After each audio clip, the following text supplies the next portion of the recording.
Evo ga, tukaj je novi Volkswagen Caddy. Sem vam že zadnjič povedal, zakaj je tako zanimiv. Lahko je potniški in v tem primeru je za potnike in vso njihovo kramo več kot dovolj prostora. Pa tudi pelje se prav fino, bi lahko rekel kot uran, tako da se bo marsikateri očka zdaj odločil kar za Caddy.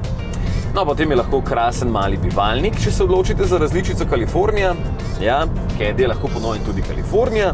In pa seveda krasno tovorno vozilo, kakršnega ste v minulih 3 generacijah že imeli radi. Tole pa je čist nova 4. generacija, sveža, topla, mehka kot kruhek, ne? In zdaj vam lahko končno povem, da sem vas prej zavedel, ker to sploh ni potniški.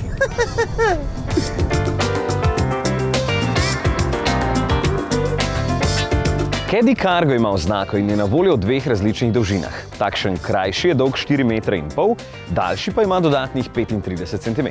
Daljši je itak prilagojen tistim, ki bi radi vozili daljše in večje stvari, zato so v tistem primeru tudi tale stranska vrata 14 cm daljša oziroma večja, če doplačate 166 € pa jih premika elektrika. No in širša oziroma večja odprtina pride prav vsem tistim, ki bi radi notri tlačili Europalete. Evo, pogledajte, zdaj pogotne 2, prejšnja generacija preverjeno samo 1. In zadnja krilna vrata lahko tokrat prvič izberete brez zadnjih stekel, če boste prevažali kaj takšnega, kar ni ravno za oči mimoidočih, fake taksi, ali pa nočete poškodovati stekel. Na tovorni prostor pa lahko ima po novem tudi ločeno ključavnico za odpiranje.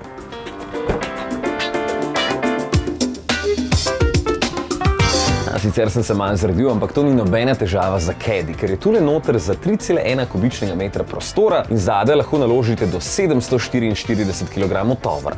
Kar pomeni, da tudi če zdaj tule skačem, ne bom poskrbel za preobremenitev.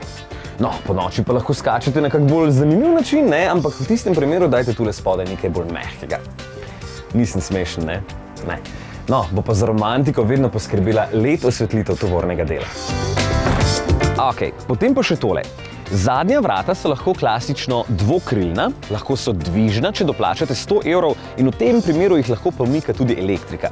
Če boste doplačali, pa so lahko vse luči LED in v tem primeru bodo res vsi vedno vedeli, kdaj ste prišli in kdaj ste odšli. Kaj še tehnično zanimivega?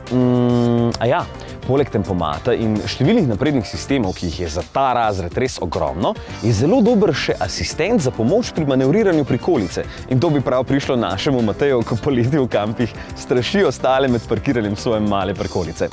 Do 1500 kg je lahko težek priklopnik, brez zavor 740 kg. Tole okolje je pa itak super, ker je bistveno bolj moderno kot prej in med dostavniki si kar upam trditi, da je najbolj fancy, kolikor je pač lahko fancy. Tule je lahko celo 10-palčni zaslon na dotik in Volkswagen je itak fino odziven, bo uporaben tudi za obrtnike, ki imajo čevape namesto prstov. Za flotne kupce, ki bi imeli, ne vem, 20 Caddyjev, pa je tudi na voljo že predpriprava WeConnect Fleet, da lahko potem šef ves čas spremlja lokacijo in ostalo za svoja vozila. No, za pelat je pa tudi prijeten. Takšen kratki ima obračalni krog 11,4 metra in je normalno uporaben tudi na kakšnih ozkih dvoriščih, daljši pa potrebuje pol metra več prostora. Moj ima ta srednji dizelski motor, 2.0 TDI s 75 kW, torej 102 konjema. Na voljo je še šibkejši z 55 kW in močnejši z 90 kW, kar je 123 konjev. Na voljo je tudi bencinski 1.5 TSI s 84 kW, torej 114 konji. Vsi motori so na voljo z ročnimi menjalniki s 6 stopnjami, najmočnejša pa ob doplačilu okoli 2300 € tudi s 7-stopenjskim DSG. No, točno tale, brez teh hudih platišč, pa stane 20 867 € z DDV. Ja, streha! 100 kg je zdaj največja obremenitev, ampak tu pa zdaj ne bom skakal. Mislim, se ne, da imam 100 kg, ker to bi bilo pa že res grozno, ampak ne, če se popraska, če imam kak kamenček, je na šuho, ok?